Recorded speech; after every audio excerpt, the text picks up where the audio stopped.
Damos la bienvenida al economista Ricardo Penfold. Él es de nacionalidad venezolana. Nos atiende desde la ciudad de Nueva York. En su nivel profesional ha alcanzado un PhD.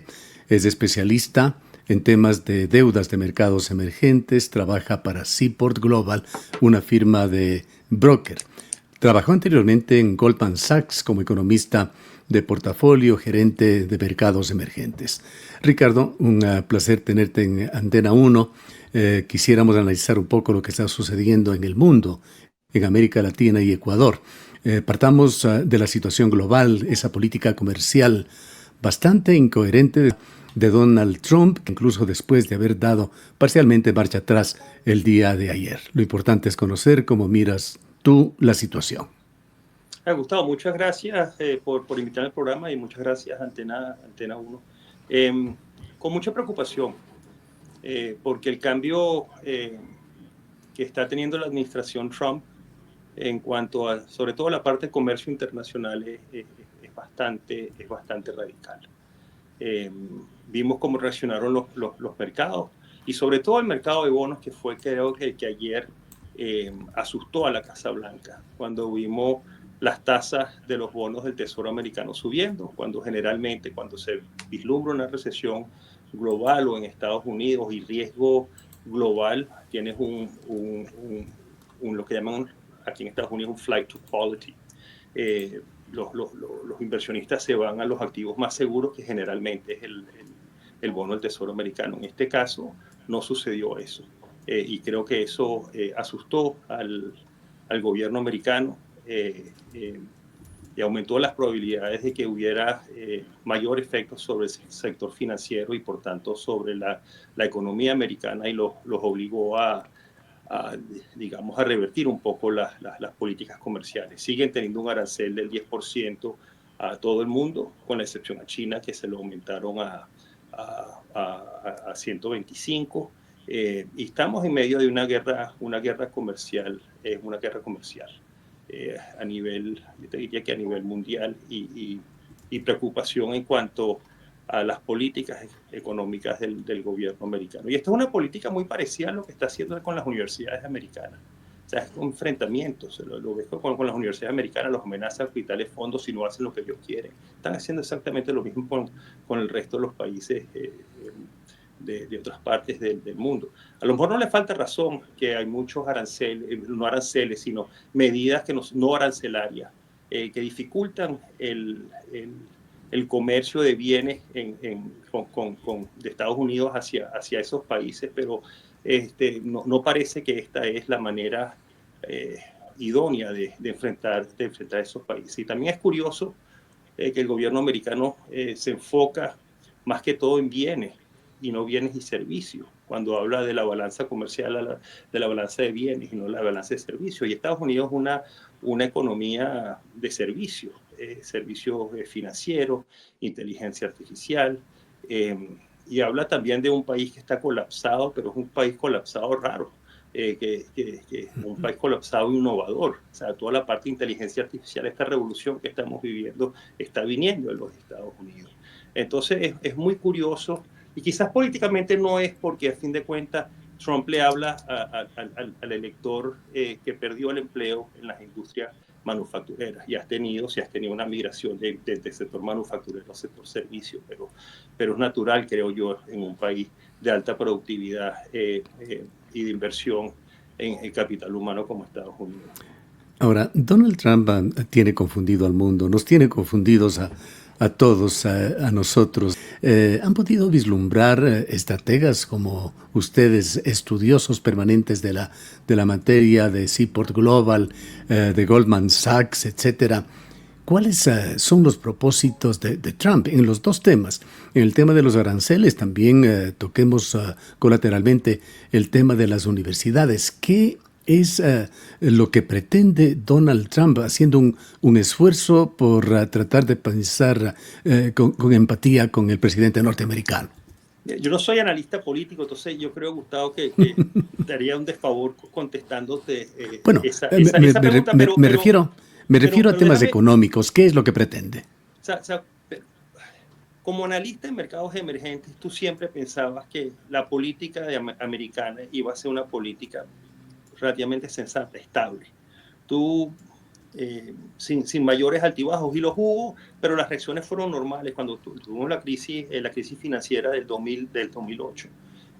Fue una crisis terrible, pero se entendía lo que estaba haciendo o tratando de hacer el gobierno hasta que finalmente lograron solucionar el problema. Lo mismo con la crisis de COVID, pero esta vez es muy distinto, incluso desde el punto de vista, como tú decías, político. Entonces, tienes un componente de volatilidad de política económica que no tenías antes. Entonces, yo creo que todos los, todos los, todos, todos los activos riesgosos deberían tener una prima Trump, porque no sabes por dónde te viene. Hasta Panamá, ¿sabes? Fíjate tú a Panamá, nadie, yo no esperaba, Mulino, presidente eh, que favorece a Estados Unidos, Panamá, un país muy proamericano, y de repente lo atacan con el canal de Panamá. Una cosa que yo no me la esperaba, yo creo que nadie se la esperaba. Bueno, es el cuento de los chinos, que los chinos controlan el canal de Panamá, están obligando a vender los puertos allá. La BOA se va a Estados Unidos esperando tomarse su foto con Trump y que Trump mandara un exo o un Truth Social y abrazando a Noboa y diciéndole aquí te apoyo o eres un gran amigo, pero ni siquiera eso. Entonces te pregunto, es mucha incertidumbre en cuanto a política.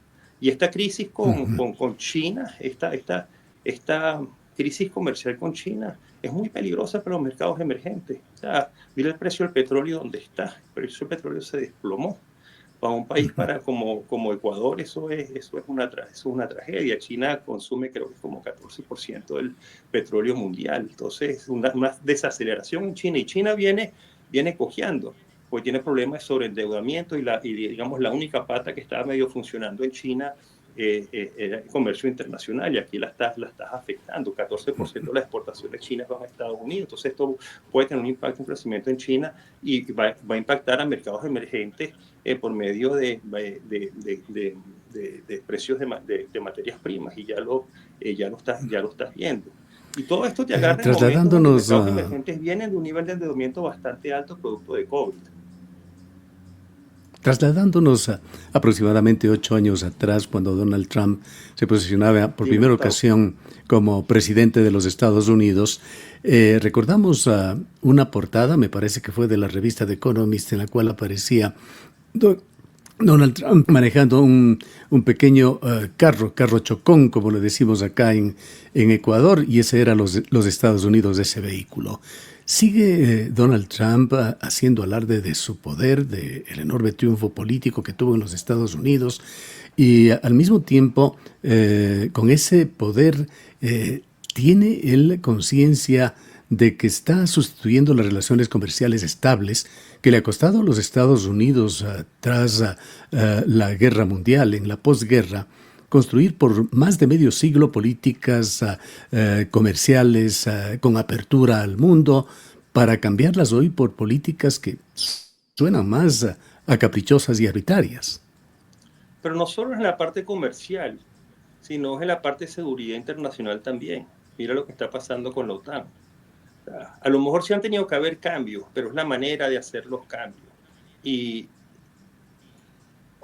la desconfianza que generas en cuanto a la continuidad de las políticas en Estados Unidos. Y ese es un gran riesgo a nivel, yo creo, a nivel global. Y sí, bueno, Estados Unidos sigue en ese carrito, Trump sigue en ese carrito chocón. Lo estás viendo, como te dije, con las universidades, lo ves con los escritorios de abogados, lo estás viendo con los países. Amenaza a Groenlandia, le dice, vas a ser parte nuestra, amenaza a Panamá también. O sea, él está en un carro chocón, él es una persona que pareciera disfrutar de la conflictividad. Y tú lo estás viendo, o sea, se da alarde pero los países me llamaron, 75 países me llamaron, vamos a negociar con ellos. Yo creo que él ve el mundo como una relación de bienes raíces, donde es un juego suma cero, no es un juego ganar-ganar. Y creo que los 50 años de cierta estabilidad comercial que hemos tenido y institucional en cuanto a la seguridad global nos muestra que puede ser un juego ganar-ganar. Entonces ese es el gran riesgo yo veo de la actual política de los Estados Unidos. Con respecto a las universidades... Hay mucho ideológico en todo esto, ¿no? Hay mucho ideológico en todo esto.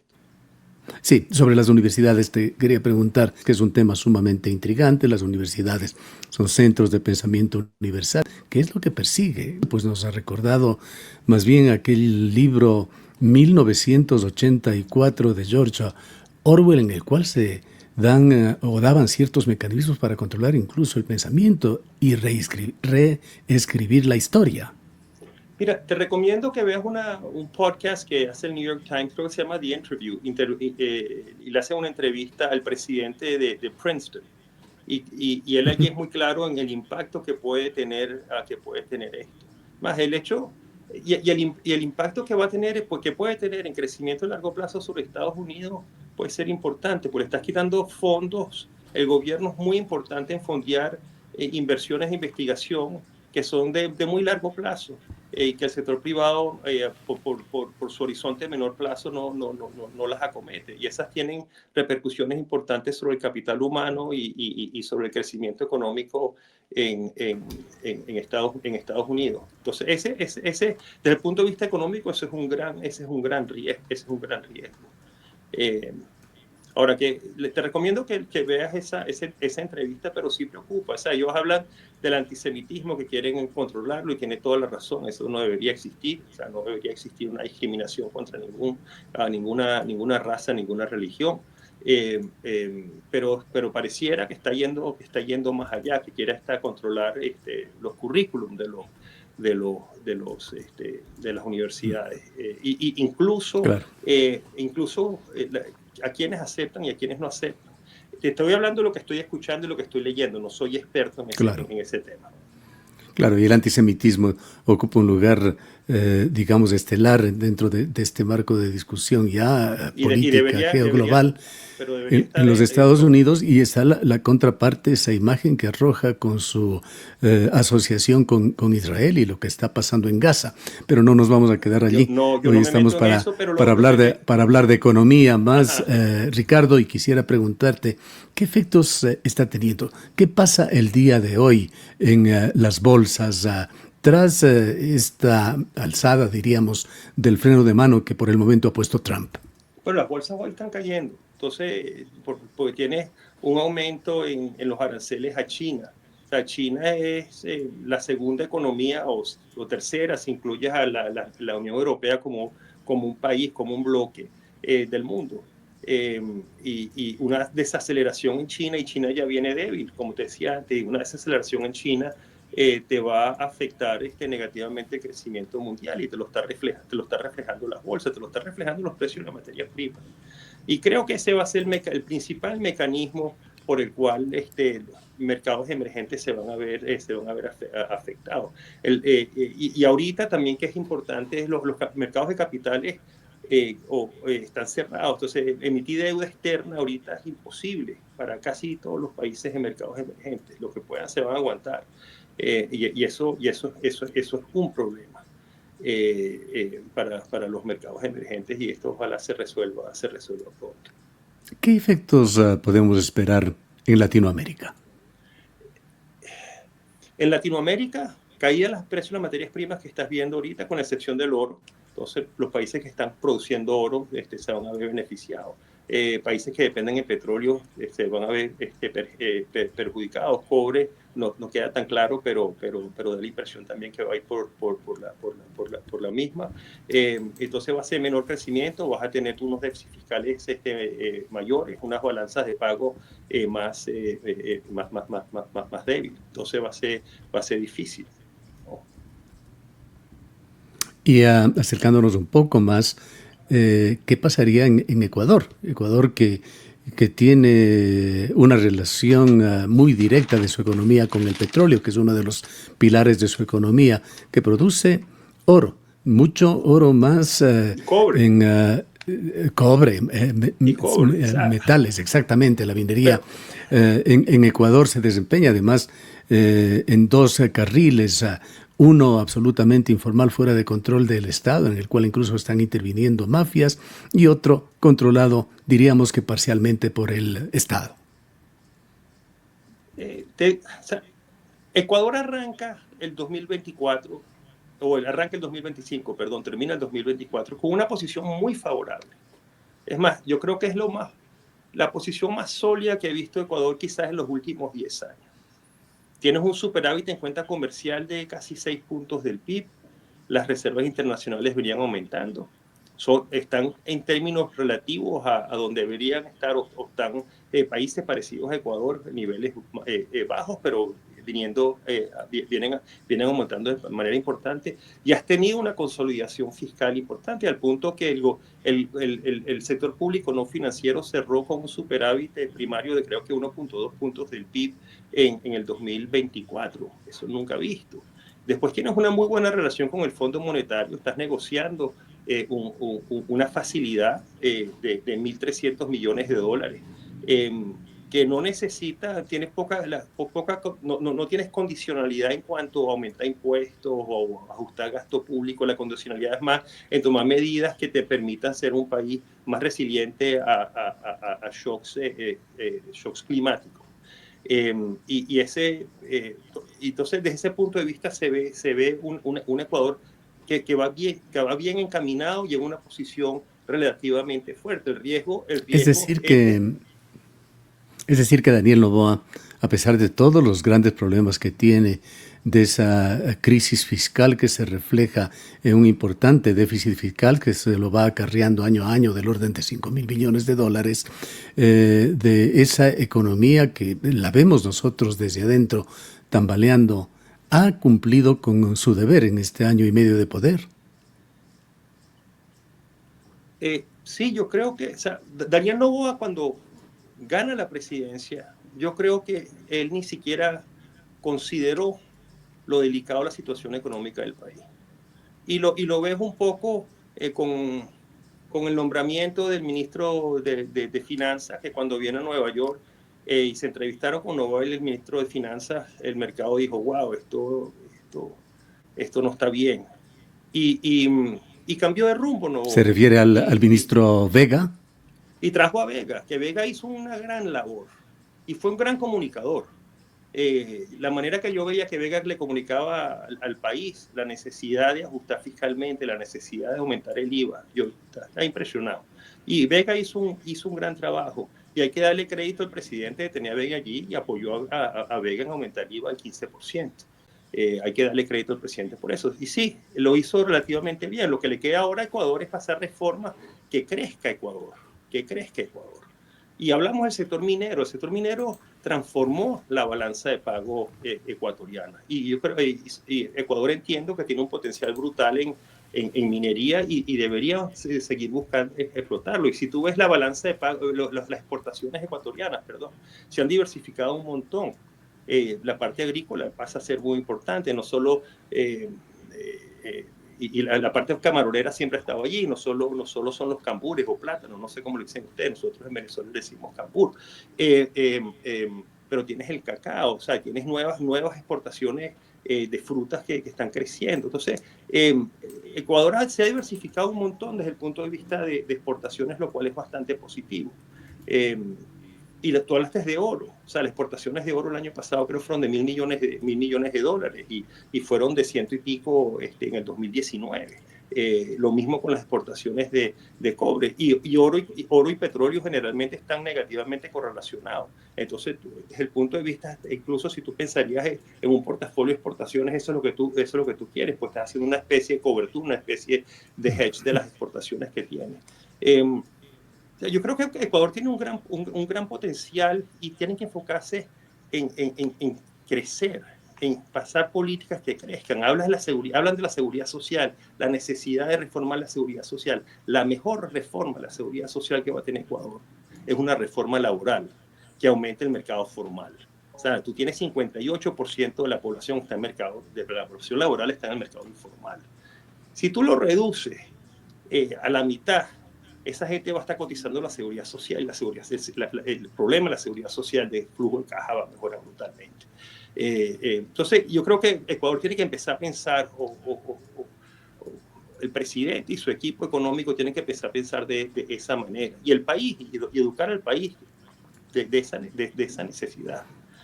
Ahora, Ricardo, Te reitero, estamos nosotros este domingo en seleccionando elecciones. justamente a un nuevo presidente, o Daniel Noboa o Luisa González. ¿Cómo se ve esa segunda opción? Mira dónde están los precios de la deuda. O sea, los precios de la deuda estaban en enero, el bono 2035 estaba en 67, llegó hasta 43 ayer. O sea, aparte de eso es miedo que tiene el mercado a que Luisa González gane las elecciones.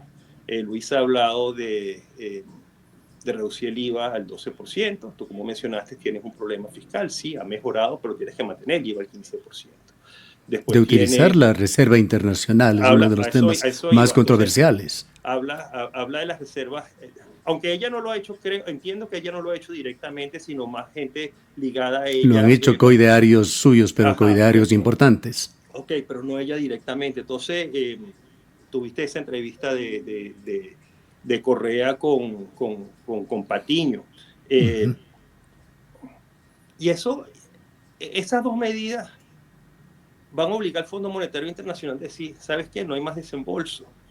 Entonces, si no tienes el Fondo Monetario Internacional, el mercado va a decir, wow, ¿para dónde va este país? Y si tocan las reservas internacionales, el mercado no va a empezar a oler otro potencial default en Ecuador. Y el año que viene tú tienes amortizaciones de deuda de bonos de cerca de 800 millones de dólares. Entonces, ¿de dónde vas a sacar los 800 millones de dólares si no tienes acceso a mercados de capitales internacionales? Tu mercado local es muy pequeño, es muy pequeño. No tienes mercado local. Entonces, ¿qué vas a hacer? Y bajar el IVA. Difícil. Y cuando vas a tener una caída de los precios, si se mantienen estos precios petroleros, vas a tener una caída de recaudación fiscal de por lo menos 1.4 puntos del PIB. Entonces, ¿qué hace? Eh, Delicadísimo. Muy delicado y eso es lo que asusta el mercado. Y espero que el presidente también entienda que no puede salirse de esto. Entiendo que el gobierno ha venido dando bonos. No sé cuánto les van a costar los bonos, pero la situación fiscal, si bien ha mejorado bastante con esta caída en los precios del petróleo, antes era ajustada, va a estar más ajustada, ahora. Bien, Ricardo, para terminar, lamentablemente el tiempo es muy escaso. Volvamos al tema global, mundial, sobre todo relacionado con Donald Trump. Estamos asistiendo nosotros al inicio de una crisis sistemática global. Vendrán quiebras, vendrán defaults. Podemos equiparar de alguna manera al efecto tequila, pero ahora un efecto tequila chino. Los chinos tienen capacidad de reacción para limitar el impacto de crecimiento económico que puede tener. O sea, ellos pueden aumentar el gasto público, pueden darle transferencias a la población, ellos pueden mitigar este impacto. Es un país con controles de capital y tienen capacidad de inflación baja y tienen el gobierno central capacidad de gasto y tratar de mitigar este impacto. Lo que espero que suceda es que si entramos en una recesión, que sea una recesión normal, si los aranceles se mantienen, esto debería ser un aumento en el nivel de precio, un salto en inflación y después las cosas se estabilizan, pero vamos a ir a un crecimiento global en términos permanentes mucho más bajo de lo que teníamos antes. Pero después tienes la incertidumbre de este gobierno, cómo reacciona, cuál es la próxima, no sabemos. Bien, no podemos cortar este diálogo, Ricardo, sin tocar colateralmente por lo menos tu país, Venezuela, que ha sido un tema permanente, que se lo ha tocado desde los más diversos aspectos en esta campaña electoral en Ecuador. Miedos en el sentido de que Ecuador se convertirá en otra Venezuela, amenazas de la candidata en el sentido de sacar a los venezolanos que no se encuentren en forma regular en Ecuador. Mira, yo creo que la reacción de Luisa González primero es una reacción muy parecida a la de Trump. Y tienes un país que está digamos, en una crisis económica, bajo crecimiento, alto desempleo. Y absorber a la cantidad de venezolanos que llegaron a Ecuador, eso no es fácil. Ojo, y Venezuela sufrió lo mismo, no quiero decir sufrió, pero pasó por lo mismo en los 80. Y finales de los 70, cuando hubo el boom Claro. petrolero, Venezuela era una meca para los una meca ecuatorianos, entre para los otros. ecuatorianos, y el venezolano lo resiente al final porque son como, afecta el empleo, hay ciertos desbalances que producen que la población se afecta, y políticamente le echas la culpa a los extranjeros, y es natural. No es deseable, pero es natural, y es lo que estás teniendo ahorita en Ecuador. Y me imagino que Luisa lo verá diciendo, las encuestas me están diciendo que hay mucho rechazo a los venezolanos, le echan la culpa al crimen, al aumento del crimen a los venezolanos, al Tren de Aragua, mira aquí con el Tren de Aragua. Y Luisa González reacciona de esa manera. Pero lo que pasa en Venezuela es una pena. O sea, Venezuela es un país que pasó por una guerra civil sin sangre. O sea, la cantidad de inmigrantes, 20% de la población se fue. 20% del colapso del PIB, como 75%, hiperinflación, destrucción institucional, destrucción de infraestructura física. O sea, es una tristeza, es una tristeza. Y la política de este gobierno daba la impresión que a lo mejor podían negociar con Maduro. Y déjame mencionar una cosa, y han habido cambios importantes, o hubo cambios importantes en la política de Maduro. Maduro prácticamente privatizó la producción marginal de petróleo en Venezuela, la privatizó. ¿No? Se la dio a Chevron y se la estaba dando a Eni y a Repsol. Ustedes están encargados absolutamente de todo, pero no son dueños del petróleo.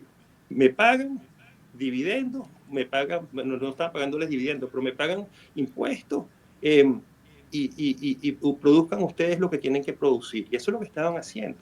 Entonces Venezuela, Maduro efectivamente privatizó la producción. No el accionariado, pero sí la producción del petróleo en Venezuela. Y eso, con las recientes medidas de Trump y de Rubio, lo están eliminando. Tenemos hasta el 27 de mayo para cerrar, para que Chevron cierre sus negocios en Venezuela. Pero están apretándole bastante a Venezuela, y yo creo que Venezuela va a ir otra vez a lo que fue después del 2017, a una profunda recesión, altísima inflación. Ya lo estás viendo, el mercado paralelo del dólar se disparó. Y contrario a lo que quieren el gobierno americano, la migración venezolana se irá a aumentar de nuevo. Entonces es raro cuando ellos dicen no queremos inmigración, no queremos influencia china en la región, no queremos influencia rusa ni iraní en la región, con esta política de máxima presión están llevando a Venezuela precisamente a eso, a menos que ellos crean que el gobierno Maduro va a caer. Entonces tienen información de que está a punto de caer, entonces esta estrategia tiene sentido. Pero Maduro ha sido un mago manteniéndose en el poder, lo cual es lamentable, muy lamentable. Bien. Muchísimas gracias por habernos atendido, Ricardo. Esperemos que no sea la última vez. Eso espero. Un gran placer conocerte. Chao. Gracias a Ricardo Penfold. Él es economista, PhD de nacionalidad venezolana, es estratega de deudas de mercados emergentes en la firma Seaport Global. Estuvo previamente en Goldman Sachs como gerente de portafolio de mercados emergentes.